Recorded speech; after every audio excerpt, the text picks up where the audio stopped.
كيف تعاملتم مع خروج لاعبين من المنتخب المغربي؟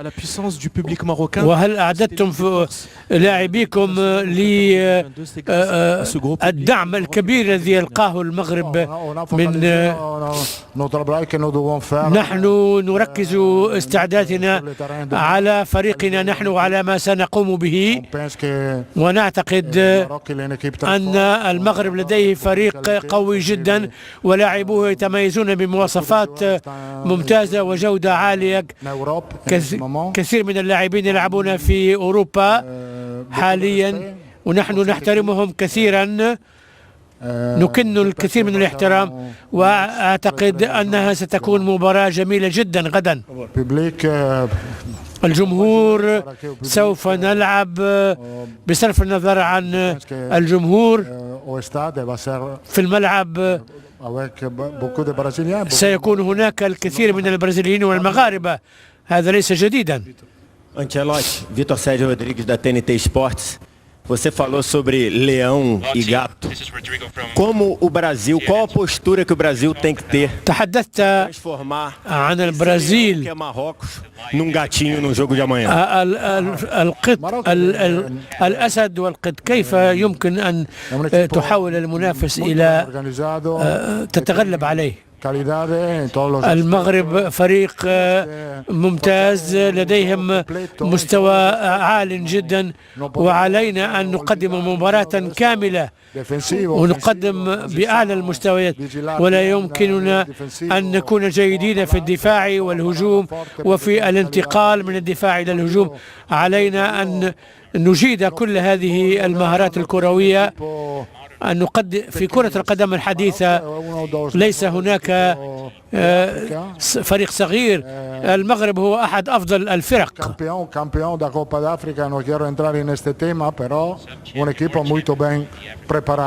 هو Ancelotti, boa tarde. Ana Thaís بطل إفريقيا، ولا أريد أن أدخل في التفاصيل. A gente viu que na Copa do Mundo de Clubes no ano passado teve uma porcentagem muito grande رأينا de origem de أنه في كأس العالم للأندية كان هناك أهداف كثيرة جاءت من كرات ثابتة، والآن نرى أنك تركز كثيرا على هذه المهارة في اللعب.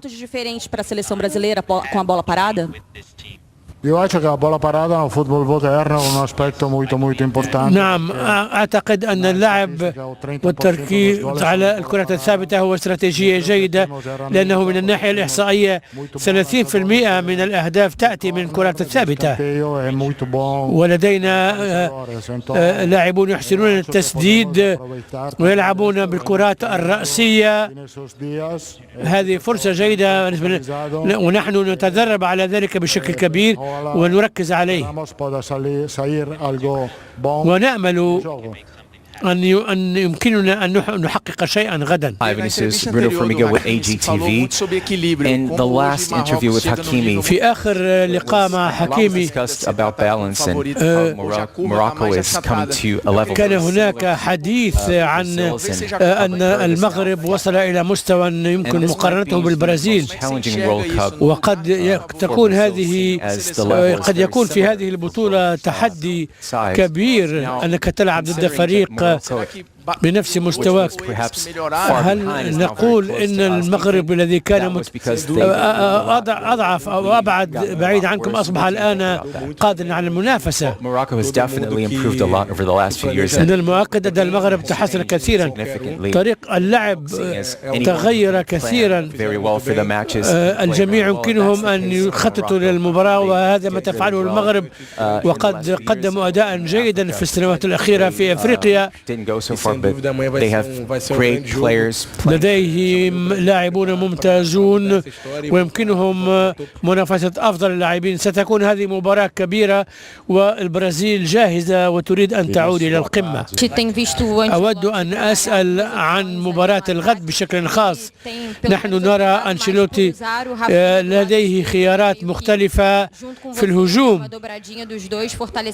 وهو سيستخدم رافينها ربما على اليسار حتى يكون كلاكما على اليسار، وقد نرى باكيتا في موقف مركز مختلف.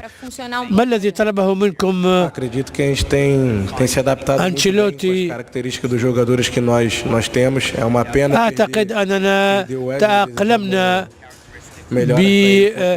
بالمواصفات المتوفرة لدى كل لاعب.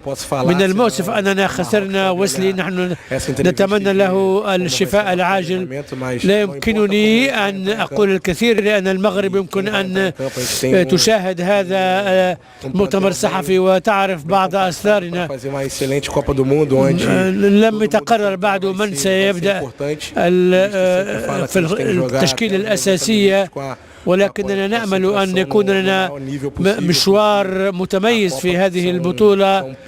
نريد أن نلعب بتركيز كامل خلال 90 دقيقة، وستكون هناك تحدي كبير. لدينا 26 لاعبا مستعدون لدفع حياتهم من أجل البرازيل. بالنسبة لاستعدادات المنتخب المغربي ومباراتهم الأخيرة مع النرويج، ما رأيك في هذا المنتخب في السنوات الأخيرة؟ Marrocos sem dúvida é uma equipe que pode surpreender muito na Copa do Mundo, como já surpreendeu المغرب من المؤكد أنه فريق يمكنه أن يحدث مفاجآت كثيرة مثل ما فعل ذلك. لديهم لاعبون ممتازون مثل إبراهيم الذي لعبوا في ريال مدريد، ولاعبون أيضا يلعبون في دوري الأبطال. والمغرب تطورت بشكل كبير جدا، وسنقابلها غدا ونعرف ماذا ينتظرنا. O povo brasileiro, ele, claro, se acostuma a ver a seleção historicamente sendo protagonista dos jogos. الشعب البرازيلي متعودون على أن يروا المنتخب يكون أحد أبرز الفرق ويتميز بتحركاته، ولكن كرة قدم تغيرت، وريال مدريد كان لديه أسلحة قوية جدا في الهجمات المرتدة، وربما البرازيل يمكنه أن يكون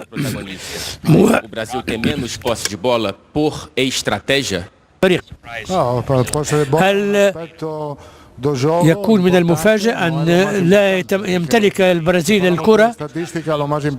ليس هذا هو أهم شيء عندما تتحدث عن الإحصائيات.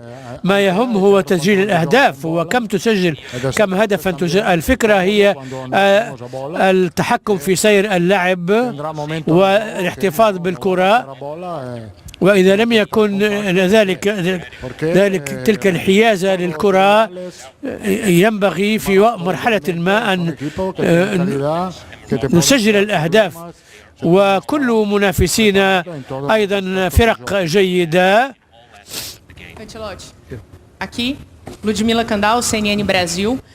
Ontem o Alisson estava falando para a gente que o que passou passou e o que بالأمس سمعنا من أليسون وقال أن الماضي هو الماضي. نحن الأمر يتعلق بهذا الفريق حاليا وهذه البطولة. ما رأيك في هذا الفريق الذي يسعى إلى الفوز بلقب سادس؟ هو فريق قادر على المنافسة مع الجميع. يمكننا أن نواجه أي فريق. لدينا الكثير من الجودة في جميع الخطوط، الجودة الفردية والجماعية، ولدينا خبرة كبيرة. نحن واثقون بإمكاناتنا ويمكننا أن نواجه أي منتخب. قبل المباريات الكبرى في ريال مدريد، هل أنت لديك بعض الخوف أو الخشية الآن؟ الخوف هو مكون أساسي في الحياة. الخوف هو جزء لا يتجزأ من نفسية اللعب ومواجهة المواقف الصعبة.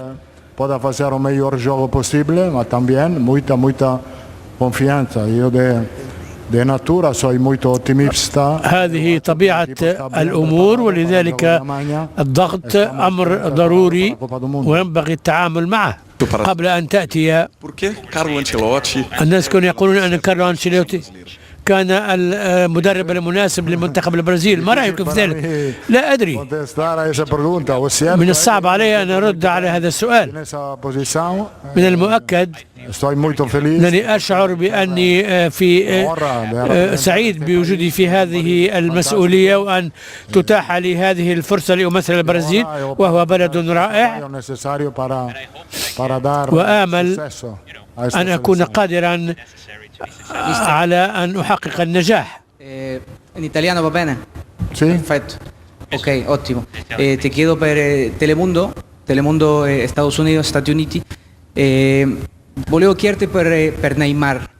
Come sta Neymar? Non lo abbiamo visto. أردت أن أسألك عن نيمار، كيف حاله؟ In questa settimana لم نره في التدريبات خلال الأيام الماضية هذا الأسبوع. هل يمكن أن توضح ما الذي يعنيه نيمار بالنسبة للفريق بشكل عام، وليس من الناحية الكروية ولكن من الناحية خبرته، لأنه لعب العديد من المباريات مع منتخب البرازيل. il più presto possibile. Pensiamo che l'aspettativa è che recuperi, che possa rientrare nel gruppo la prossima settimana. Ma quando abbiamo chiamato نيمار يبذل جهدا كبيرا لكي يتعافى سريعا. نأمل أن يعود للتدريبات في الأسبوع القادم. ونيمار أيضا مهم للفريق لخبرته، وهو نموذج وقدوة للاعبين الشباب. مساء الخير، أود أن أعرف منك حول ويسلي وإحضار إيدرسون، ما هو الدافع عن ذلك؟ أعرف أنك لن تتحدث عن التشكيلة. هل باكيتا سيشارك؟ do meu trabalho che è un agosto fazer perché è molto triste però إبعاد لاعب لأسباب الإصابة هذا ليس موضوعا جيدا. كان يعاني من إصابة خطيرة. وأندرسون escolher aos 26 era se chamar a 9 defesa ou a 8 e chamar 6 meios. وقد اخترنا أن نعزز دفاعنا. إذن بالنسبة لهذه الفترة أعتقد أننا لدينا ثقة من هذا القرار. إيبانياس أيضا يساعد، وإيدرسون يمكنه أن يساعد في وسط الميدان، وقد كان موسمه جيدا. كنت الأفضل في العالم، وكثيرون يتوقعون منك أن تقدم نفس الأداء. هل ستكون نجما في هذه البطولة؟ أنا لا يهمني أن أكون أفضل لاعب، أنا هنا لأساعد البرازيل لاستعادة اللقب. أنا أتحلى بتجربة أكثر مما كان لدي في كأس العالم الماضية، وأنا أريد أن أقدم بطولة كبيرة. عندما رأيتك تأتي إلى قاعة المؤتمرات رأيت أنك كنت متوترا نوعا ما. أنت مصدر فرح البرازيليين، وأعتقد أن الأمر معقد للدخول والمشاركة في مؤتمر صحفي قبل مباراة مهمة، وأنت أهم لاعب في المنتخب، وأنت نجم في ريال مدريد. أتصور مدى صعوبة أن تكون هنا، وأنه أسهل لك أن تكون في الميدان. أود أن أرى تلك الابتسامة على وجهك.